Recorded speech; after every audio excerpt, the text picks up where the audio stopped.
If you'd like a stylish sports coupe for hot hatch money, then look no further than the Volkswagen Scirocco, because with its aggressive nose, wide wheel arches and sloping roofline, it's certainly more distinctive than your average VW. As soon as you climb inside this car, you can be in no doubt that it's going to be fun to drive. You've got a flat-bottom, chunky steering wheel, which feels very sporty. The driving position is low-slung, but don't worry, if you're small, you can always jack it up. And I have to say, you've got to get the leather seats because they feel really upmarket. And I like them in this brown colour. Being a VW, everything feels well-made, and the controls have a lovely damp feeling to them. There's a little bit of practicality too. There's a decent-sized glove box, there's a cubby there under the stereo, and there's even somewhere where you can store your iPhone. As for safety, well, all cars get front, side, curtain airbags and ISOFIX fittings for child seats, and also ESP anti-skid control.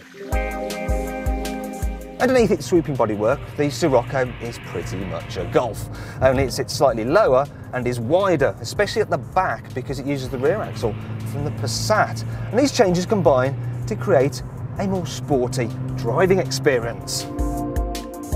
What I really like about this car is that while it's fun, it's also very relaxing too. And that's because all but the entry-level model come with VW's adaptive chassis control, which uses computer-controlled dampers which constantly adjust depending on the road surface and your driving style to provide the best balance of comfort and handling. Now you can actually override the system, put it into sports mode, which firms everything up and sharpens up the steering and the throttle response, or put it into comfort and things get slackened off, and it's ideal then for just cruising up and down the motorway.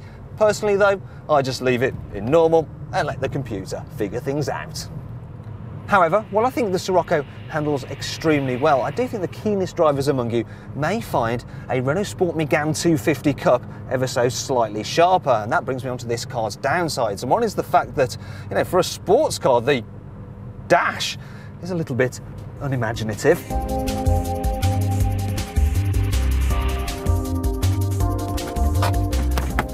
If you follow me, I'll show you some other things you may find a bit of a pain. Now, I must point out that there is absolutely loads of knee room back here. My issue is with headroom. I mean, I'm rubbing on the ceiling and I'm worried if I went too far, I'd end up with a bald patch. Also, the rear windows, they're quite small, so it feels a bit dingy back here, and there's only 2 rather than 3 seats. And then there's the boot. For starters, there's not a release on the back. The only way to open it is by using the key fob or pressing a button in the cabin, which is massively annoying. The size isn't as big as you get on your average hot hatch. There's a massive lip for you to hoik things over. And while you can fold down the rear seats, they don't lie completely flat.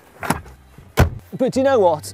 If I'm totally honest, all these negatives, they're just nitpicking really, because for a stylish sporty coupe, this car is surprisingly practical and easy to live with every day. But the best bit is the price, because this 2-litre model is actually cheaper than the Golf GTI.